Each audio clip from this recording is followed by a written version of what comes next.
Los psicodélicos son sustancias psicoactivas que alteran la percepción, el pensamiento y el estado de ánimo de quien las consume. Estas son sustancias que pueden provocar experiencias sensoriales bastante intensas y sobre todo alteraciones a nivel de la conciencia. Estos psicodélicos podríamos agruparlos o clasificarlos en dos categorías, que son por ejemplo los psicodélicos clásicos y los psicodélicos disociativos. Dentro de los psicodélicos clásicos están incluidas sustancias como el LSD,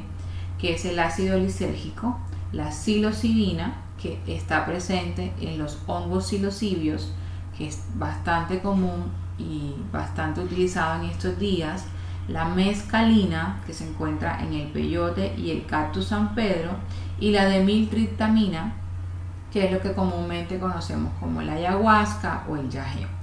Estas sustancias actúan principalmente sobre los receptores serotoninérgicos que tenemos en el cerebro, y esto por eso ocurren todas estas experiencias visuales y perceptuales, pero que son totalmente alteradas.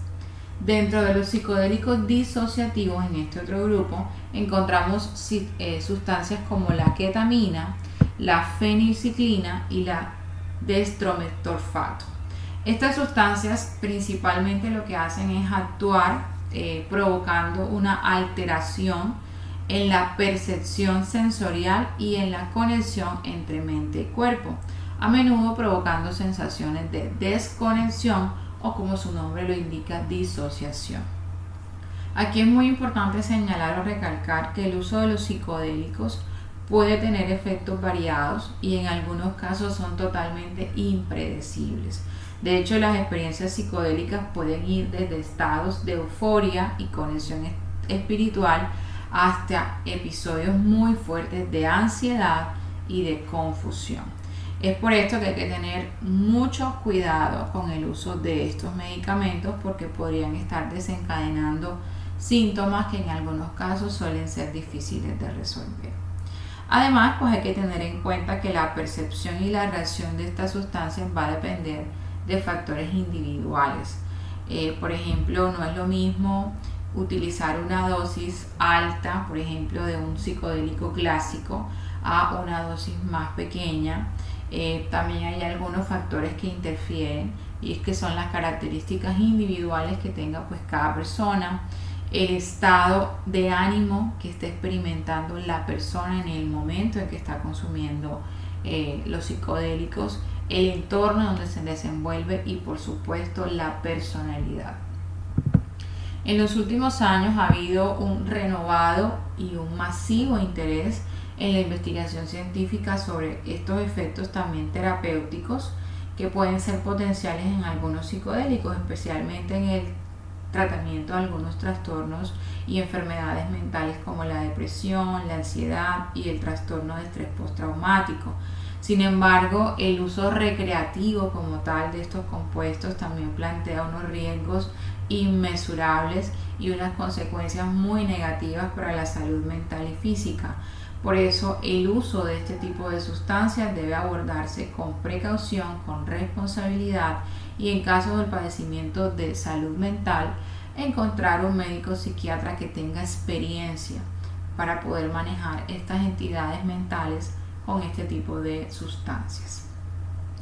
El funcionamiento a nivel cerebral, tenemos que decir que básicamente ellos lo que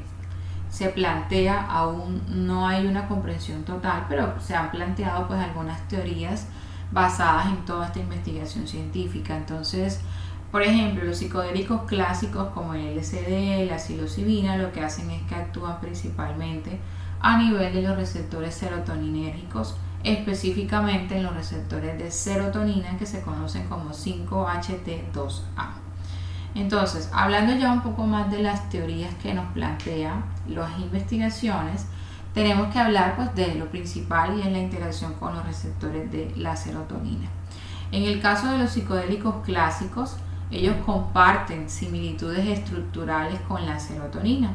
que ya hemos conversado que es un neurotransmisor que desempeña un papel crucial en la regulación del estado de ánimo, del sueño y otras funciones muy principales en nuestro cuerpo. Estos psicodélicos entonces lo que hacen es que interactúan con los receptores de serotonina en el cerebro, especialmente en los que habíamos mencionado previamente, que son los 5-HT2A, y estas interacciones lo que hacen es modificar la actividad neuronal en diversas regiones cerebrales, como son la corteza prefrontal y la amígdala específicamente. Además, también se ha encontrado que provocan un aumento en la liberación del glutamato. Se cree que estos psicodélicos pueden aumentar la liberación de este neurotransmisor, que es bastante importante y que además está asociado con la excitación neuronal. Esto puede tener entonces efectos en la percepción sensorial y a nivel de la conciencia. También a nivel de la conectividad cerebral. Algunas investigaciones, por ejemplo, sugieren que los psicodélicos pueden alterar esta conectividad en el cerebro, especialmente en las llamadas redes neuronales por defectos. ¿Qué quiere decir esto? Estas redes, por ejemplo, están asociadas con la introspección, la memoria autobiográfica y la autorreflexión. De hecho, los cambios en la conectividad neuronal entonces van a contribuir a que las experiencias psicodélicas, como la percepción alterada a nivel del tiempo, que el paciente se desoriente, por ejemplo, la intensificación de las emociones, que sienta mucha más tristeza o de manera mucho más marcada, o en los casos de euforia o alegría también se pueden observar, y también en la sensación de conexión o desconexión con el entorno. También se ha encontrado que pueden ocasionar una modulación a nivel de la actividad neural, y es que esto lo hacen de manera bastante compleja, puesto que afectan tanto las áreas cerebrales excitatorias como las inhibitorias. Y esto, por supuesto, podría explicar la diversidad de experiencias que están asociadas con el consumo de psicodélicos, que van desde la expansión de la conciencia hasta la distorsión totalmente de la realidad. Es importante aquí destacar que la investigación sobre estos compuestos y su impacto en el cerebro están aún en curso, no se conocen con mucha precisión realmente cuáles son los efectos que tienen, sobre todo con su uso a largo plazo, y hay mucha tela por cortar y mucha información aún por descubrir. Además, que es importante mencionar que la respuesta individual a estas sustancias puede variar de manera considerable y que siempre hay que tener muy en cuenta temas como la dosis, el contexto y los estados emocionales por los que está atravesando el individuo cuando hace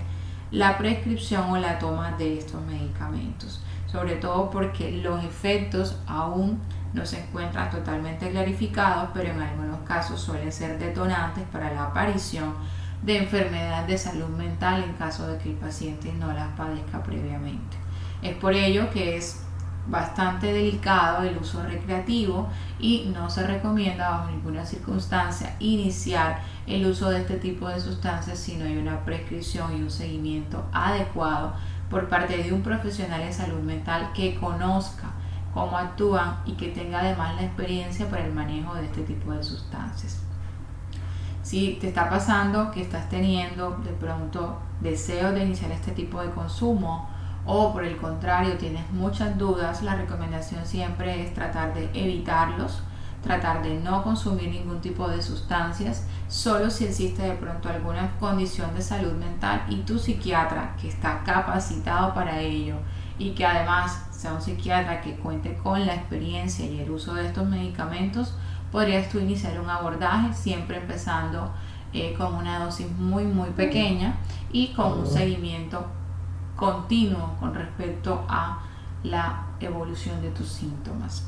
Si te ha gustado este video, te invito a que te suscribas a mi canal, le des like a esta publicación y te quedes pendiente de todo el contenido que estamos creando para ti. Hasta la próxima.